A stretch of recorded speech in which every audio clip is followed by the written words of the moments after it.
Guys, अभी हम सब प्रश्नावली 2.5 के प्रश्न क्रमांक 16 को सॉल्व करेंगे। इस प्रश्न के अंतर्गत दो प्रश्न आते हैं जिसे हम बारी बारी से सॉल्व करेंगे। तो चलिए हम देख लेते हैं कि पहला हमारा प्रश्न कौन सा है कि घनाभों जिनके आयतन नीचे दिए गए हैं कि विमाओं के लिए संभव व्यंजक, यानी कि घनाभ की विमाओं के लिए हमें संभव व्यंजक ज्ञात करना है। ये जो है तो ये है हमारा क्या आयतन है। तो इसे हम हल करने पर हम क्या पाते हैं कि देखिए इसमें हम कॉमन संख्या देखते हैं। तो कॉमन संख्या कौन सी है कि यहाँ पे देखिए 3 है, यहाँ पे 12 है, जो कि 12 3 के पहाड़े में आता है, 3 चौक 12। तो यहाँ पे कॉमन हम क्या ले लेते हैं, ये संख्या 3 ले लेते हैं। यहाँ पे भी यक्ष है और यहाँ पे भी यक्ष है, तो क्या ले लेते हैं, एक यक्ष भी कॉमन ले लेते हैं। अब हम कोई भी कॉमन लेने लायक नहीं है।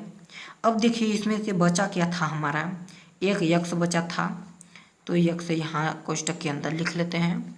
और इसमें क्या बचा था, यक्ष को तो हमने ले ही लिया था और बचा था क्या 4, क्योंकि यहाँ पे आप देखिए 3 यक्ष है तो 3 यक्ष स्क्वायर हो जाएगा और 3 चौक 12 हो जाएगा। अब यहाँ पे हमारा प्रश्न क्या कह रहा है कि दिए गए विमाओं के लिए संभव व्यंजक दीजिए। तो यहाँ पे यही हो गया हमारा आंसर गाइस। यह बहुत ही आसान प्रश्न था। यहाँ पे हमारा संभव व्यंजक पूछा है। तो घनाभ की विमाएं, जैसा कि आप जानते हैं कि घनाभ की विमाएं क्या क्या होती हैं, लंबाई, चौड़ाई और ऊंचाई, ये होती हैं घनाभ की विमाएं। तो इसके लिए हमें संभव व्यंजक क्या पाते हैं कि देखिए लंबाई हम क्या ले लेते हैं, 3 यक्ष ले लेते हैं। चौड़ाई क्या ले लेते हैं, यक्ष ले लेते हैं। और ऊंचाई क्या ले लेते हैं, -4। सो गाइस ये हो गया हमारा पहला का उत्तर। अब हम दूसरे प्रश्न को देखेंगे।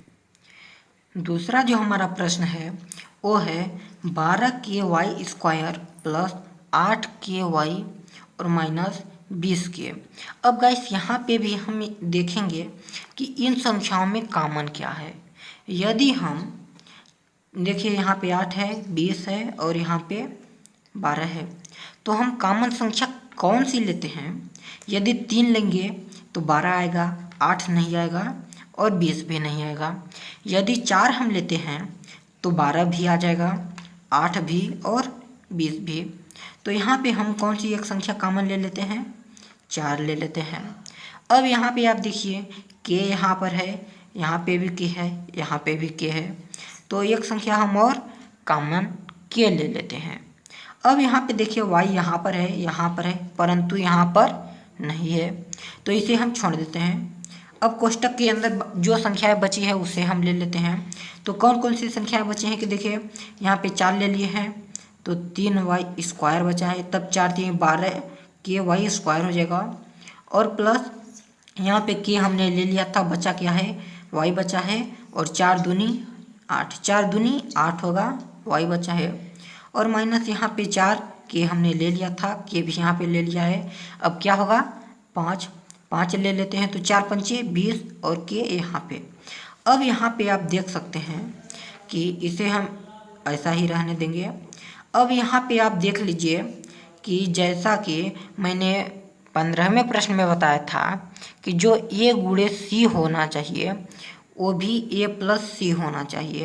अर्थात कहने का मतलब कि जितना गुणा हम इतने का करेंगे उसमें से जोड़ने पर, उन संख्याओं को जोड़ने पर हमें 2x प्राप्त होना चाहिए और गुणा करने पर हमें 15 प्राप्त होना चाहिए, क्योंकि 3 का गुणा यदि 5 में करेंगे तो 15 आएगा, a का गुणा। अब a+c का यदि हम गुणा करेंगे, a+c यदि हम करेंगे तो वो कौन संख्याएं कौन कौन सी आ जाएंगी कि 5 माइनस 3 यदि करेंगे तो 5 3 15 आ जाएगा। तो इस प्रकार से, तो इसे हम किस प्रकार लिख सकते हैं कि 3y², यहाँ पे देखिए बड़ी संख्या प्लस में है, यहाँ पे प्लस है तो बड़ी संख्या को हम प्लस में ले लेते हैं तो 5y हो जाएगा, और -3y, तब आएगा हमारा +2y और -5। इस प्रकार से हमने इसे कर लिया है। अब इसे आगे हल करने पर हम क्या पाते हैं कि देखिए इसे जैसा कि हमने 15वें प्रश्न में किया था उसी प्रकार इसे भी कर देंगे। तो 3y² plus 5y minus 3y minus 5, इसमें भी हम संख्याओं को कॉमन ले लेंगे। तो कोष्टक के बाहर की संख्या को इसी प्रकार से रहने देंगे और इसमें जो है तो हम कॉमन ले लेंगे। इसमें से कॉमन लेने लायक क्या है, y है, तो y को हम कॉमन ले लेते हैं। इसमें से हमारा बचता क्या है, 3y बचता है, और प्लस इसमें से क्या बचता है हमारा 5 बचता है। अब यहाँ पे देखिए कोई भी संख्या कॉमन लेने लायक नहीं है, तो यहाँ पे हम एक कॉमन ले लेते हैं। अब इसमें देखिए कोई भी नहीं है, तो यहाँ पे हम 3y ही कर देते हैं। यहाँ पे देखिए माइनस है, यहाँ पे भी माइनस है, तो माइनस माइनस का गुणा क्या होगा, प्लस होगा, और ये 5 होगा। अब यहाँ पे आप देखिए कि 4 के या इसे ही रहने देंगे। अब यहाँ पे आप देख सकते हैं कि जैसा कि किया था 15वें में कि y माइनस 1, इसे हम अलग ले लेते हैं, और ये संख्याएं जो समान हैं इसे हम अलग ले लेते हैं, यानी कि इस प्रकार से कि 3y प्लस 5, इस प्रकार से ये हो गया। अब हमारा जो प्रश्न कह रहा था कि घनाभ जिनके आयतन नीचे दिए गए हैं उनके लिए विमाओं के लिए संभव व्यंजक दीजिए। तो विमाओं के लिए संभव व्यंजक कौन कौन से हैं, तो इसे भी देख लेते हैं। विमाओं के लिए संभव व्यंजक, घनाभ की विमाएं कौन कौन सी होती हैं, लंबाई, चौड़ाई और ऊंचाई। ये जो है तो घनाभ के लिए यानी कि घनाभ की विमाएं होती हैं।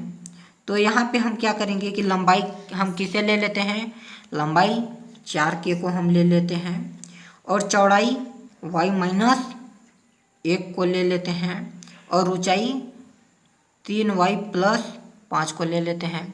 सो गाइस यही हो गया हमारा 16वें का आंसर। तो आई होप कि आप सभी लोगों को वीडियो समझ में आया होगा।